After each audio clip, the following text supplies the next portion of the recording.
جیسے ہی انسان عاجزی کے دائرے سے باہر قدم رکھتا ہے، کبر اور تعلی کی طرف جانا شروع کرتا ہے، تو وہ اپنے آپ کو بھی ہلاکت کا شکار کرتا ہے اور معاشرے میں فساد برپا کر دیتا ہے۔ عزازیل سے ابلیس تک کا جو سفر ہے وہ تکبر کی وجہ سے ہے۔ یا کسی بھی مخلوق کو یہ حق نہیں ہے کہ وہ اللہ پر اپنا حق جتائے کہ میں نے یہ نفل پڑھ لیے، میں نے یہ عبادات کر لی، اب میرے یہ حقوق اللہ کے ذمہ واجب ہو گئے، اور جب وہ حق نہیں ملتا تو انسان پریشانی کا شکار ہوتا ہے۔ تو یاد رکھیے مخلوق کو اس چیز کا حق نہیں پہنچتا، انسان کے لیے عاجزی ہے۔ انسان جب تک اپنی اس حقیقت کو سامنے رکھتا ہے کہ مجھے اللہ نے عاجزی پر پیدا کیا ہے، تو اس وقت تک انسان فطرت کے دائرے میں رہتا ہے، اور جیسے ہی انسان عاجزی کے دائرے سے باہر قدم رکھتا ہے، کبر اور تعلی کی طرف جانا شروع کرتا ہے، تو وہ اپنے آپ کو بھی ہلاکت کا شکار کرتا ہے اور معاشرے میں فساد برپا کر دیتا ہے۔ اس معاشرے میں جو فساد برپا ہے اس کی بنیاد ابلیس ہے۔ عزازیل سے ابلیس تک کا جو سفر ہے وہ تکبر کی وجہ سے ہے۔ پہلے بھی میں نے بارہا عرض کیا ہے کہ شیطان کو اپنی عبادت کی بنیاد پر یہ تکبر تھا، اور یاد رکھیے یہ تکبر بھی مذہبی تکبر ہے، یعنی یہ وہ تکبر ہے جو کہ کسی مخلوق کو اپنی عبادت کی وجہ سے ہوتا ہے، کہ عبادت کر کے اس کو ناز ہوتا ہے کہ میں تو اب بہت برتر ہوں، میں تو اب اللہ کے بہت قریب ہوں، اب میرے یہ استحقاقات ہے۔ مخلوق کو، انسان کو یا کسی بھی مخلوق کو یہ حق نہیں ہے کہ وہ اللہ پر اپنا حق جتائے کہ میں نے یہ نفل پڑھ لیے، میں نے یہ عبادات کر لی، اب میرے یہ حقوق اللہ کے ذمہ واجب ہو گئے، اور جب وہ حق نہیں ملتا تو انسان پریشانی کا شکار ہوتا ہے۔ تو یاد رکھیے مخلوق کو اس چیز کا حق نہیں پہنچتا کہ وہ اپنے لیے کوئی حق ثابت کرے اللہ تبارک و تعالیٰ کی طرف سے۔ تو شیطان جو ابلیس بنا، نام تو اس کا عزازیل تھا، جنات میں سے تھا، اور اپنی عبادات اور علم کی بنیاد پر اس کو اللہ نے فرشتوں کی مجلس میں جگہ دی تھی، اور جب اس کو معلوم ہوا کہ اللہ تعالیٰ نے روئے زمین پر اپنا خلیفہ نامزد کرنا ہے، تو اپنی عبادت کی بنیاد پر اس کو امید تھی کہ میں بہت عبادت گزار ہوں تو خلافت مجھے ملے گی، مجھے اللہ خلیفہ بنائے گا، میری ذریت زمین پر اللہ تعالیٰ کی خلافت کی حقدار ہے۔ کہا جاتا ہے کہ اس نے اس زمین کے ایک ایک چپے پر سجدے کیے تھے، لیکن جب اس کی امید بر نہ آئی، اس کی توقع پوری نہ ہوئی، تو یہ حسد میں مبتلا ہو گیا۔ یعنی پہلے تکبر تھا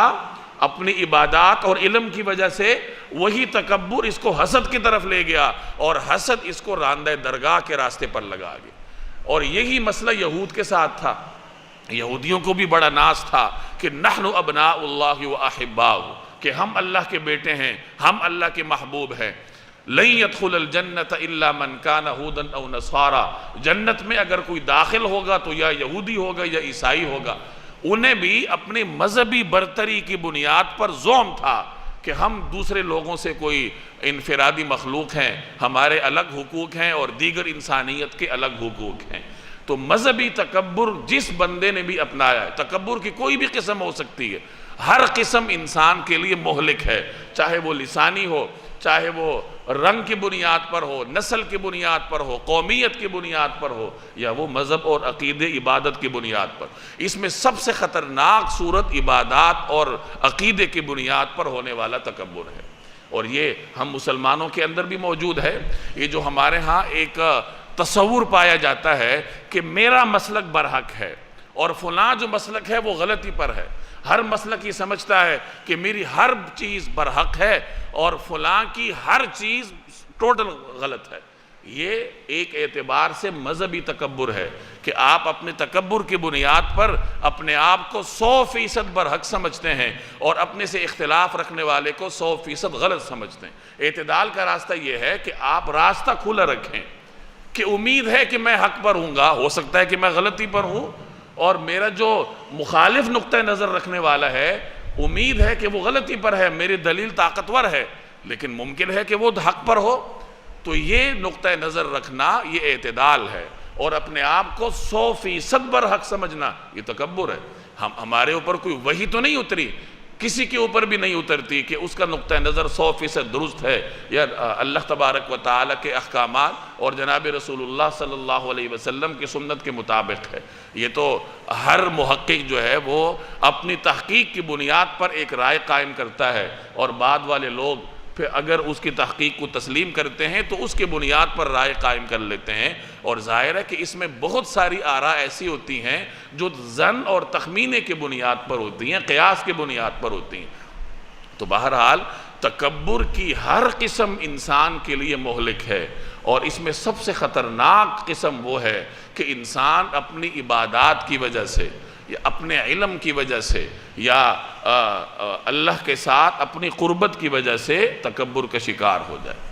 ابلیس سے بڑھ کر ہم نے سجدے کیے ہوں گے، جیسے میں نے عرض کیا کہ تاریخی روایات میں آتا ہے کہ اس نے روئے زمین کے ایک ایک چپے پر سجدے کیے تھے، لیکن ایک لمحے کے تکبر نے اس کے سارے سجدوں کو ردی کی ٹوکری میں ڈلوا دی۔ تو انسان کتنے سجدے کر لے گا اپنی محدود عمر میں؟ اصل عبادت وہ ہے جو انسان کے اندر خشیت پیدا کرے۔